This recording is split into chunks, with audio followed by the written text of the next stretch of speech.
Hey everyone, and welcome back. I am absolutely thrilled to have you here for today's explainer. We're going to dive into a truly fascinating text by the author Shu Feng. This piece systematically breaks down the core motivations that drive human behavior. Basically, he identifies 8 major life views plus this highly specific ninth framework. It's kind of like a structured map of human thought, and we are going to unpack the whole shebang, step by step. But first, let me ask you right out of the gate. What is the ultimate purpose of your life? Keep that deeply personal question squarely in your mind as we journey through this explainer today. You might just figure out exactly what's driving your own daily decisions. Okay, let's dive into this by first establishing our foundation. What actually is a life view? Well, according to the source text, it's defined exactly like this: a fundamental perspective and attitude that a person holds about the value, meaning, purpose, and the chosen path to achieve those purposes in life. It is literally the invisible compass guiding every single choice you make. So here's our roadmap for today. We're going to cover 1. Primal pursuits, 2. Social ego and fame, 3. Cosmic forces, 4. Spiritual paths, and finally, 5. The Chanyan view. Section 1. Primal pursuits, wealth, and flesh. Let's get right into it. Starting right at the base of human desire, look how absolute this first perspective is. This is the material satisfaction view. Here, maximizing financial gain is the absolute highest principle in life. The text notes that people with this view consider literally everything else to be intangible and unprofitable. Every single action, whether it's learning, working, thinking, or speaking, is weighed solely on whether it brings material gain. They fully live by the saying, money makes the world go round. Moving laterally, we find the physiological satisfaction view. While the previous view wanted cold hard cash, this one wants what the physical world actually provides. It's driven purely by basic earthly needs: food, clothing, shelter, transportation, and sexual pleasure. Their entire life is a struggle to maximize physical comfort. It's perfectly captured by the idea that traveling 1,000 miles for a fancy official position is, at the end of the day, really just for good food and clothing. So the absolutely crucial point here is that these first 2 views represent the most basic human urges. They are entirely grounded in the physical, tangible world. But what happens when our basic needs are met and we start looking outward? That brings us to section 2. Social ego and fame, leaving a legacy. Shifting up the psychological ladder to desires driven by society and the ego, we find the fame life view.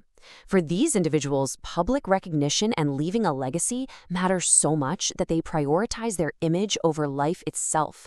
The text highlights that they want to glorify their ancestors and achieve prominence, even if they leave a bad name, so long as they are remembered for thousands of years. They would quite literally rather die with honor than live without it. Crazy, right? Parallel to fame is the self-centered view. Now, this perspective believes the Earth is the center of the solar system, humans are the center of all beings, and the individual is the absolute center of human society. Every single decision is based strictly on self-interest and self-elevation. It's a fascinating perspective perfectly summarized by the incredibly bold declaration, "I am my own God." Connecting these 2 views, we see a complete pivot.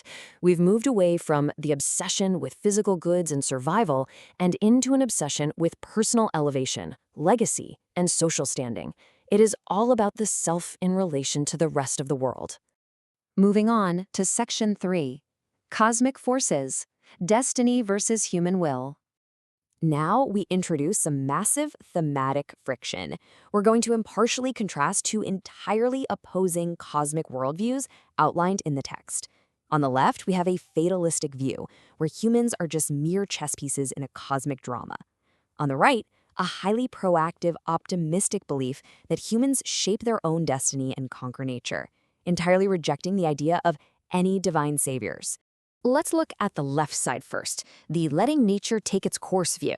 Followers of this view believe personal endeavors are basically futile. Everything is predestined by a greatest creator, so they passively accept their fate, believing you shouldn't force anything when it's not meant to be. And here is the complete opposite, the man conquers nature view. The source text anchors this proactive stance using lyrics from the Internationale. People holding this view believe human happiness relies solely on self-creation. They actively reshape nature to align with human desires and firmly reject the concept of gods, emperors, or saviors. It's an incredibly stark contrast in human agency for sure. Section 4. Spiritual Paths, Sacrifice and Immortality. Stepping away from earthly struggles and human agency, we find the self-sacrifice view. Here we leave behind the material, the ego, and the physical world entirely. These individuals hold zero self-interest. Their entire life's purpose is to serve sentient beings and society. The text uses beautiful imagery here, likening them to a silkworm spinning silk until death, or a candle burning itself to ashes just to provide light. It's a worldview entirely dedicated to exhausting oneself for the public good. Next up is the attaining immortality or Buddhahood view. This takes detachment to the maximum level. To them, the material world is literally an illusion. They don't want to marry, they don't want to start families, and they don't want to create anything in the physical world. Their only goal is supreme enlightenment and reaching heaven. They seek not life, but immortality. So the big takeaway for these spiritual paths is complete detachment. Unlike the primal or social views that seek to accumulate things or status, these views seek to give it all away or transcend it entirely. They act as the absolute peak of our philosophical climb today. And finally, Section 5, the Chang'an view, a holographic synthesis.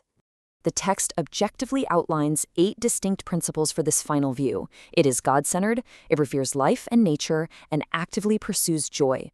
Its ultimate value is seeking immortality, all while going with the flow of nature. Interestingly, it highly favors collective living and hard work, while choosing to avoid traditional marriage entirely, and it ends on a final principle of selfless dedication to humanity. Notice how this uniquely pulls pieces from the previous major views we just covered. It's like a giant puzzle. It blends the active pursuit of joy and collective labor with the passive acceptance of going with the flow, all while aiming for the pure, spiritual immortality and lack of marriage seen in the ascetic views. It's a highly structured, carefully blended path. And that brings us full circle. We've explored the primal pursuit of wealth, the social hunger for fame, the cosmic battle of destiny versus will, the spiritual paths of sacrifice, and finally, a synthesized holographic view. So I'll leave you with this provocative thought to audit your own life. Look closely at your daily decisions. Which of these life views is actually guiding your path? Thanks for learning with me today, and keep seeking the answers.